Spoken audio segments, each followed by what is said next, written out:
Hi guys, welcome Fyrside. Pull up a stump. It is Patrick Anthony here with you with an every man's music review. Today, the man, the myth, the legend, Bob Dylan.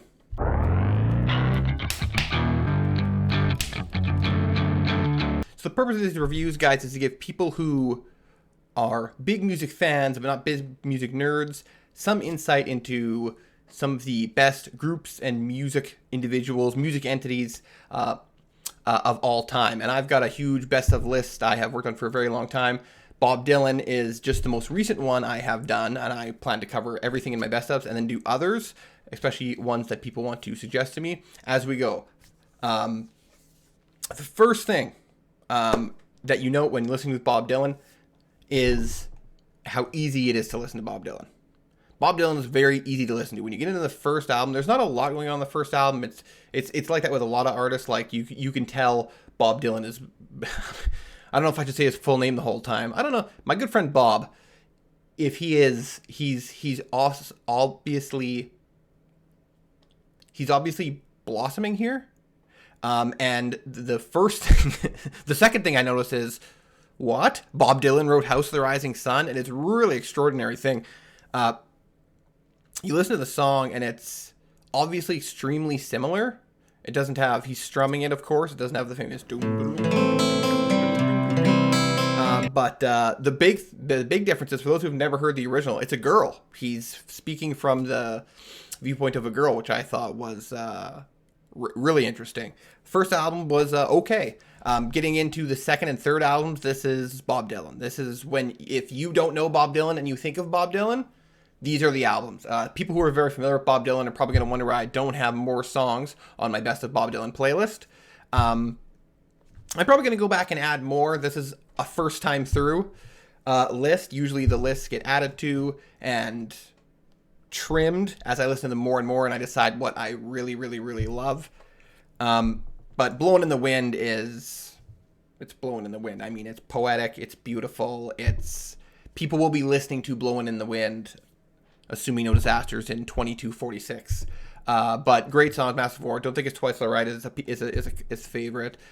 Times They Are Changing, iconic. I loved With God on Our Side. I said to my partner, I mean, and this is Bob Dylan, guys, epics he writes. You know, like he's in there with the metal, guys. 7 minutes. What is this? An Iron Maiden song?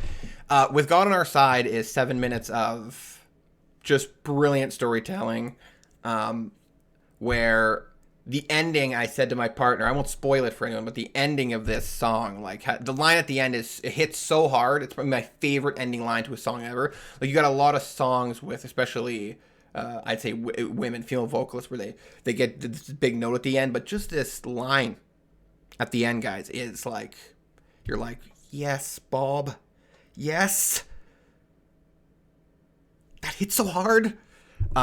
Only Upon in Their Game is still politically relevant. I think more today than it ever has been.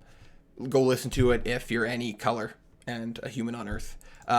This was my second one where I knew this one, but my sister had to tell me it, and I actually ended up going through Bob Dylan because my sister's the one who explained to me that he wrote every song ever. So if you know It Ain't Me, Babe, you know Johnny and June, right? You know It Ain't Me. This is a much more somber version of it. He uses an extra. I'm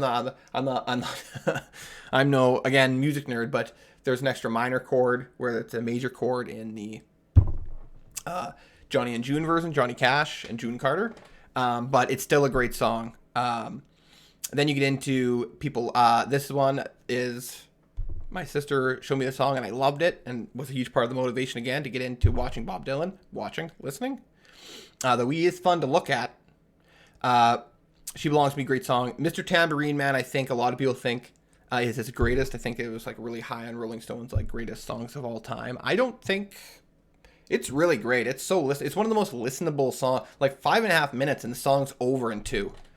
It's so easy to listen to.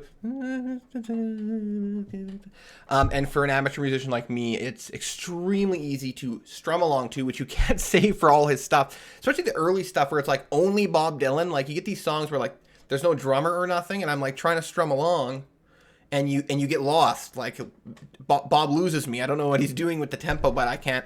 Some of this stuff, like, I can't strum along to. If you know more about music, comment down below. Why can't I strum to some of this stuff? Because I think he's just freewheeling. Yeah, that's the name of the album, guys.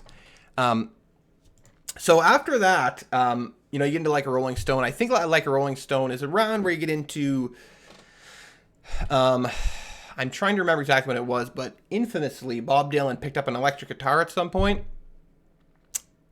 in here, and it really pissed people off. What you don't hear about, as we pass by many, many more great songs, he, of course, originally did All Along the Watchtower, most people know. Knock on Heaven's Door, you might not know, but look at this. Look how many, like, incredibly iconic songs this guy wrote. Knock on Heaven's Door, All Along the Watchtower, House of the Rising Sun. Like, 3 of the best written songs ever, bar nothing. Amazing. But before we get into what I would call the scraps of Bob Dylan, somewhere here in the middle, you're missing huge portions. I've got no songs from any of these albums anywhere. And 2 things happened. First, he went electric, which I don't care about. But 2 things happened after that most people don't know about. Is number 1 is at some point he decided he was going to be a country crooner. The name of the album is Nashville something. We'll put it up. Nashville Lights? Nashville something? Something to do with Nashville.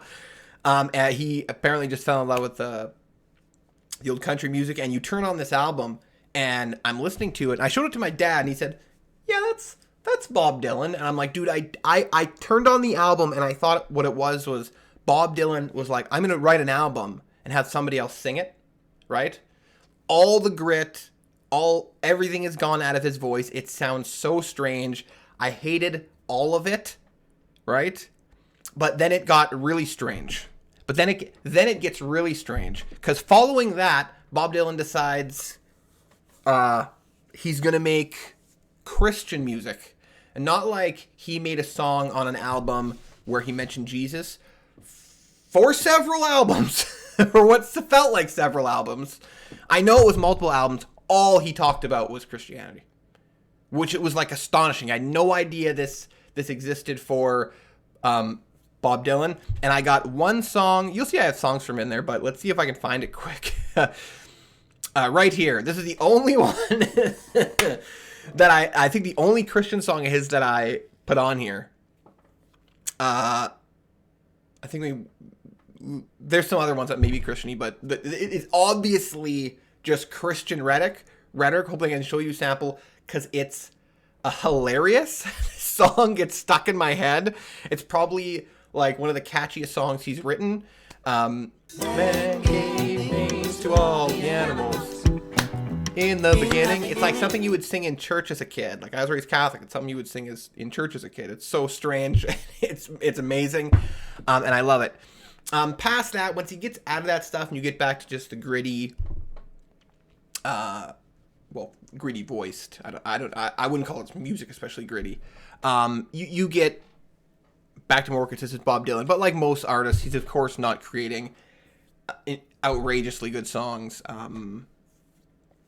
with the kind of consistency he was when he was young and his creative brain was shooting fireworks off.